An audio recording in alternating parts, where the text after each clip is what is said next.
अभी 2-4 दिन से जो है बारिश होने की वजह से ना मरकज़ मस्जिद के सामने से पानी, गंदा पानी जा रहा था। तो 2-3 दिन से तकरीबन चल रहा था ये कि हम भी देखने के बाद में जो है 3 दिन पहले से खुद मैं जो है कल्याणी टावर के सामने और हमारे अशफाक बिलीफ ये साथ में थे। हम लोगों ने जो है हमारे जेडो जो है महबूब शेख साहब और विक्रम पाटिल और सलीम बख्शी ये लोगों को बुलाकर हम 3 दिन पहले कल्याणी टावर के पास काम चालू करे हम। तो ये बारिश की वजह से जो लाइन है ये लाइन छोटी है। ये लाइन जो है तकरीबन जो है 40-50 साल पहले जो है डाली हुई लाइन है, 6 इंच की लाइन है।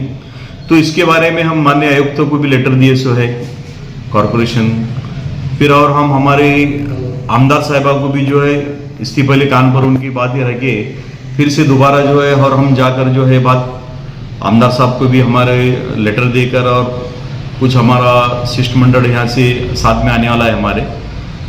ये समस्या जो है 1-2-4 साल से बहुत चल रही है और जैसा जो है हम देखते या हमारे को किसी का फोन आता कि ये काम है, ये यहाँ मामला ये, तो बिल्कुल जो है फौरन हमारे अशफाक बिलीफ और हमारे नुस तामुड़ी मेजर ये सुबह 9 बजे से शाम में जो है तकरीबन काम में ही रहते।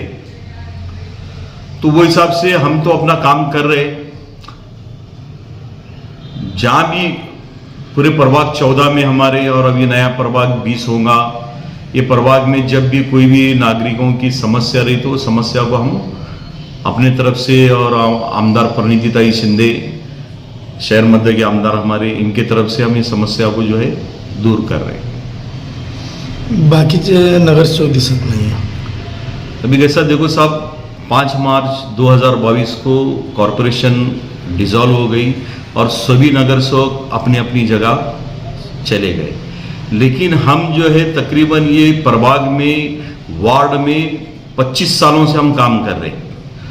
तो मरहूम मेरे बड़े भाई रफ़ीक हत्तूरे ने जो काम किया वो काम आज तक चल रहा है और वैसे ही जो है हमारा काम पद हमको रहे या ना रहे, हम प्रभाग 14 की ये समाज सेवा सोशल वर्क ये पहले से हमारा चलते आ रहा है और हम लोगों के काम में आना ये हम अपना एक पर्सनल हमारा जातीय काम है। वो हिसाब से जो है हम तकरीबन जो है सूरज सोशल ग्रुप के जानिब से भी हम 25 सालों से काम कर रहे हैं और ये काम हमारा ऐसा ही जारी है। अब बाकी के नगर सेवक शायद अपने अपने काम में व्यस्त होंगे शायद, या उनको मालूम नहीं होगा।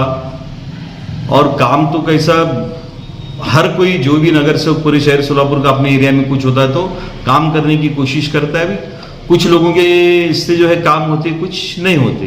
ड्रेनेज साफ सफाई के तौर पर देखा गया तो सिर्फ आप ही दिखते हैं यहाँ पर। अभी कैसा साहब, हमारे 2 लोग जैसा मैं अभी नाम लिया अशफाक बिलीफ और नुस तामुड़ी मेजर, ये 2 लोग कंटिन्यू जो है एरिया में जो है बादशाहपेट हो, शनिवारपेट हो, बेगमपेट हो, लक्षेर हो, ये कंटिन्यू जो है इसमें रहते किसका क्या काम है वो हिसाब से काम करते रहते हैं। अभी कैसा बाकी के नगर सेवक का अपन नहीं बोल सकते, हम जो है अपने हिसाब से, और वो हमारे पार्टी के भी नहीं है, वो इतर पार्टी के नगर सेवक है, हम अपने पार्टी के हिसाब से काम अपना जारी है हमारा। एक साल हो गया, आप बता रहे हैं कि हमारा कार्यकाल खत्म हुआ। बहुत सारे नगर सेवक ऐसा बोल रहे हैं कि अधिकारी लोग हमारा सुन रहे नहीं। क्या तुम्हारे बारे में भी ऐसा कोई अनुभव आया क्या आपको?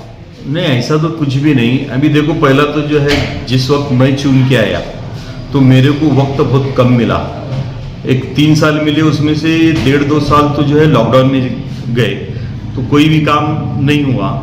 अगर पूरा वक्त मुझे मिलता तो जो है हम कॉरपोरेशन से भी ज़्यादा निधि और हमारे आमदार प्रतिनिधिताई से भी ज़्यादा निधि लेकर काम करते थे प्रभाग में। और बहुत से काम ताई की निधि में हो गए। पूरा आप शनिवारपेट देखेंगे तो एक रोड पूरा तकरीबन ताई की निधि में से हो गया। बादशाहपेट में भी कुछ काम हो गए, बेगमपेट में भी कुछ काम हो गए। यानी 2.5 से 3 करोड़ रुपए ताई ने मेरे निधि हमारे प्रभाग को दिए। और वैसे जो है जैसा कि अभी जकीर भाई पूछे वो हिसाब से हम तो काम हमारा जारी है। अब बाकी के नगर सेवक का अधिकारी सुन रहे या नहीं सुन रहे वो अपने को पता नहीं, लेकिन हम जब भी जो भी अधिकारी को बात करते अल्हम्दुलिल्लाह वो अधिकारी हमारी बात सुनकर हमारा काम करता है, क्योंकि हम पहले से भी वो लोगों के साथ एकदम अपनी ज़बान को अपने काबू में रखकर हम अधिकारियों के साथ रिस्पेक्ट देकर बात करते और वो लोग भी हमको रिस्पेक्ट देके काम भी करते, बात भी करते। और आज तक कोई भी हमारा कार्यकाल खत्म होने के बाद भी वो लोग जो है हमारा काम कर रहे हैं हमारे प्रभाग का। एक साल से कोई नगर सेवक कॉरपोरेशन में नहीं है, क्या क्या तकलीफ का सामना करना पड़ रहा? ये कि अभी जैसा जो है चालू अगर कॉरपोरेशन होती तो बोर्ड में जो है बोर्ड की मीटिंग रहती, उसमें अपने विषय रखने के बाद में जो है महापौर और आयुक्त साहब मिलकर जो है ये विषय को जो है आगे बढ़ाते थे। अभी तकलीफ ये हो रही कि कॉरपोरेशन में अगर कुछ काम है तो ये डायरेक्ट आयुक्तों को मिलकर जो है बताना, फिर उनके मर्जी के हिसाब से काम हुआ नहीं हुआ। अभी तकरीबन जो भी निधि जो है डायरेक्ट जोन को दे रहे हो, जोन के हिसाब से भी काम चल रहे, और हम जो नगर सेवक है जो अपना काम प्रभाग का सुझाएंगे वो हिसाब से जोन के अधिकारी वो काम कर रहे हैं। मरकज मस्जिद के सामने कल पूरा दिन, ये 2 दिन से पानी बह रहा था। उसी के साथ वहाँ एक आकर्षण दूसरा था कि अजीत दादा पवार का वहाँ बैनर भी लगा हुआ था। तो लोगों के अंदर एक ऐसा गुस्सा था कि हम परेशान हैं, और हंसता हुआ वहाँ एक बोर्ड लगाया गया जो महाराष्ट्र के उप मुख्यमंत्री है। इसके बारे में थोड़ा सा लोगों में गलत फहमियाँ हो रही, क्या क्या कहना है इसके हिसाब से? अभी देखो जो मामला हुआ, जो इससे पहले शिवसेना के माननीय उद्धव जी ठाकरे के साथ में हुआ, वैसा सेम जो है आज राष्ट्रवादी के साथ में हो गया, जो नहीं होना चाहिए। यानी अभी ये इतनी बड़ी बात जो है धोखे वाली है और पार्टी के साथ में धोखा है, लेकिन अब उन्होंने उनके हिसाब से क्या सोच कर करे वो पता नहीं। लेकिन आज जो आप बोर्ड के बारे में बात करें तो अब वो उनके हिसाब से जो जिसने भी ये बोर्ड लगाया उनका कार्यकर्ता अजीत दादा का कार्यकर्ता है वो हिसाब से लगाए, लेकिन पूरे महाराष्ट्र के लोग आज परेशान हैं। आज लोग ये बता रहे कि भाई हम वोट दे या ना दे, और वोट दे तो किसको दे, ये समझ में नहीं आ रहा। जैसा कि एक के साथ में रस्म हो रहा है, दूसरे के साथ में शादी हो रही, तीसरा मंगलसूत्र डाल रहा, और चौथे को पूछ रहे कि बच्चा किसका है। ये हिसाब से जो ये राजनीति जो महाराष्ट्र की चल रही, ये बहुत नुकसान पहुंचाने वाली राजनीति है।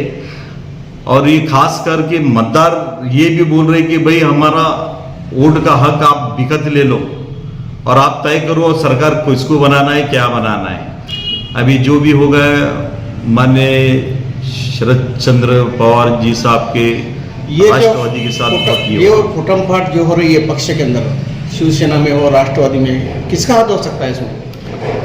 नहीं, अब ये बड़ी राजनीति है। हम तो कांग्रेस पार्टी के साथ में हैं, और हमारे नेता जो है माननीय माजी गृह मंत्री सुशील कुमार जी शिंदे साहब और हमारे आमदार परिणीताई शिंदे, इनके नेतृत्व में हम चल रहे। और कांग्रेस पार्टी जो है आज भी अपने हिसाब में है, और हमारे महाराष्ट्र के अध्यक्ष नाना पटोले साहब भी जो है 4-6 महीने से भी ये बोल रहे, हम एकला चलो रे का जो नारा है हमारे पटोले साहब का। आपका निशाना किसकी तरफ है? आपका जो ये जो पक्ष के अंदर जो फुटम फाट हो रही है, ये अजीत दादा पवार और इससे पहले एकनाथ शिंदे में जो शिवसेना में से निकल गई, ये किसका हाथ हो सकता है? ये सब अभी कैसा साहब पॉलिटिक्स में भी ये लोग आए, अभी आप भी जानते हैं पॉलिटिक्स में अच्छे लोग नहीं चलते। आज की पॉलिटिक्स जो है जितना झूठे से झूठा आदमी गलत बात करने वाला, आज 2-4 दिन पहले बोलते 5वें दिन पसरी खाते। जो लोग नरेंद्र मोदी के खिलाफ बोलते थे आज नरेंद्र मोदी की वाह में लगे हैं। तो इसको अब आम लोग समझे क्या, आम लोग किसको वोट दे? अभी मैं तारीफ करना चाहता हूं कर्नाटक के पूरे लोगों की, जिन्होंने एक प्लेटफॉर्म पे आके हर समाज के लोगों ने एक ही पक्ष कांग्रेस पार्टी को जो चुन कर देकर एक ही पार्टी की जो है सत्ता बनाई। मैं मुबारकबाद देता हूँ पूरे गए कर्नाटक के लोगों को। ये कांग्रेस पक्ष में भी ऐसा धमाका हो सकता है क्या? नहीं, कांग्रेस पार्टी में तो कैसा साहब, कांग्रेस पार्टी जो है पहले से, आप आज़ादी के पहले से देख रहे, ये पार्टी जो है बदले की भावना लेकर कोई काम नहीं करती। ये पार्टी सेकुलर पार्टी है और कांग्रेस पार्टी का पहले से भी ये नारा ये है, सबका साथ सबका विकास। ये नारा ओरिजिनल कांग्रेस पार्टी का है। आज लोग उसको जो है बताकर वो अपने काम को दिशा भूल करने का काम कर रहे हैं। अब इससे पहले भी कांग्रेस पार्टी में से भी कुछ लोग चले गए बीजेपी में, और अभी जो है ये तो पूरे जो है एक कांग्रेस पार्टी की निष्ठा रखने वाले लोग हैं। जितने भी बड़े लीडर्स हैं हमारे कांग्रेस पार्टी में, तो ऐसा आने वाले दौर में नहीं होगा ऐसा। आपको ठीक लगता है कि ये जो अजीत पवार वगैरह ऐसा ये? नहीं, ये तो महाराष्ट्र के किसी आपको भी, ठीक लगता है क्या? नहीं, बिल्कुल गलत है ये। लोग भरोसा किस पर करे? दूसरा ही सवाल ऐसा है, आप बोल रहे कि कांग्रेस सेकुलर है, राष्ट्रवादी भी सेकुलर बोलकर हमेशा जो है ना हर समाज की वोट बटोरते, फिर भरोसा किस पर रखना? जो सेकुलर थे वो भाजपा के साथ चले गए। भाजपा अपने आप को सेकुलर कभी भी नहीं बोलती, फिर क्या समझना? राष्ट्रवादी को इसके बाद जो ना वोट देने के पहले मतदार क्या सोचना?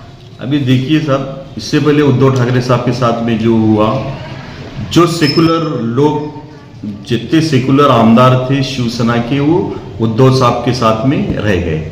वैसे जो है जो सेकुलर लोग थे वो शरद पवार साहब के साथ में है, और जो मतलब वो जो सेकुलर नहीं थे, जिनको अपने अपने यानी सत्ता में रहने का उनको शौक, हमेशा सत्ता में रहकर चलने का, चालू गाड़ी में बैठने का काम करने वाले लोग, ये जो है शरद पवार साहब को छोड़कर चले गए। नहीं, लेकिन शरद पवार साहब ये लोगों का प्रचार करते थे, इन्हों प्रमोट करते थे, पार्टी के इन्हों प्रमुख पदाधिकारी थे, पार्टी के जिम्मेदार मंत्री थे, और इनका पूरा लाइफ जो है राष्ट्रवादी में बीती 24 साल। फिर अब किसके ऊपर भरोसा रखना मतदार? अभी जो इतने 20-25 साल से शरद पवार साहब के साथ में थे, ये काम कर रहे थे, लेकिन आज जो है नीतिमत्ता जो है वैसी नहीं रह गई लोगों की। लोग जो है हर कोई जो है कुर्सी के लिए, पद के लिए कर रहा है। वो हिसाब से जो है ये शरद पवार साहब राष्ट्रवादी के साथ में भी ऐसा हो गया। अभी जो है हम भी जो है एक आधा, हमारी भी कोई भी बच्चे को जो है भांजे भतीजे, इसको भी हम भी लेकर चलने की कोशिश करते, लेकिन कैसा आज एक घर में एकोपा रहने को तैयार नहीं है। तो अब इतने बड़े पार्टी में भी लोग जो है अपने अपने जैसा कि लास्ट टाइम जो 1 महीना पहले शरद पवार साहब ने जो है अपने पद का राजीनामा दिया, उस वक्त राष्ट्रवादी में जो खलबली मची, तो उस वक्त शायद अजीत पवार साहब को ऐसा लग रहा था होगा कि ये राष्ट्रीय अध्यक्ष मुझे बनाएंगे। तो वहाँ जो है कुछ बात ऊंची नीचे होने की वजह से भी जो है आने वाला उनके फ्यूचर के हिसाब से उन्होंने कि शरद पवार साहब के ऊपर भरोसा नहीं करते हुए उन्होंने हो सकता है ये सोचे होंगे कि सुप्रिया सुळे के हाथ में पूरी कमांड शरद पवार साहब देंगे बोलकर, ये शायद उन्होंने ऐसा भी करे रहेंगे, पक्ष छोड़कर जो है अपने तैयारी में लग गए उन्होंने। महाराष्ट्र के राजकारण के अंदर अभी घरानेशाही जो भी है उनको परेशानी चल रही, जैसे कि उद्धव ठाकरे थे, उनके साथ लोग गए, राष्ट्रवादी साथ शरद पवार साहब के साथ भी ये मामला हुआ। आने वाले वक्त में जो है ना लोग राष्ट्रवादी को, जो खास कर वो जो मुस्लिम समाज के लोग जो वोट करते हैं, आने वाले वक्त में करेंगे क्या वो लोग? आपको ऐसा लगता है क्या? अभी लोग जो है अभी अजीत पवार को देखकर जो है कि भाई ये जो सेकुलर के हिसाब में बात करने वाला आदमी आज बीजेपी के गोद में जाके बैठा है, वो हिसाब से लोग जो है ना अपना मतदान देने से पहले राष्ट्रवादी को सोचेंगे। हाँ, अगर देंगे तो सिर्फ जो है माननीय शरद पवार साहब को, और महाविकास आघाड़ी बंद कर अगर करते रहेंगे तो जो है सेकुलर लोग जो है इनके साथ में आएंगे पूरे। चले गए, इसका कुछ परिणाम कांग्रेस पर हो सकता है क्या? नहीं, आपके महाविकास आघाड़ी पर? नहीं, इसका परिणाम जो है कांग्रेस पार्टी पर तो कुछ भी नहीं होगा। मैं तो समझता हूँ आने वाले दौर में कांग्रेस पार्टी फिर से और ज्यादा उभरेगी। आपने जो कहा सेकुलर की जो बात कही है, आप जो कहते हैं वही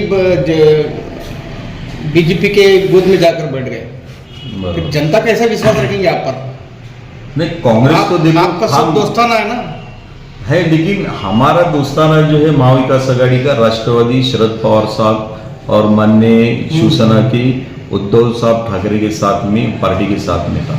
अब कुछ लोग उनको धोखा देकर वो आगे निकल गए, लेकिन बाकी के लोग तो आज भी आप उद्धव ठाकरे साहब का ये सुनो, वो ये बता रहे कि हम आज भी जो है महाविकास आघाड़ी के साथ ही रहेंगे, और शरद पवार साहब भी वही बोल रहे हैं। ठीक है, ये जो खलबले जो मची है हमारे राज्य में, इस पर जनता परेशान है।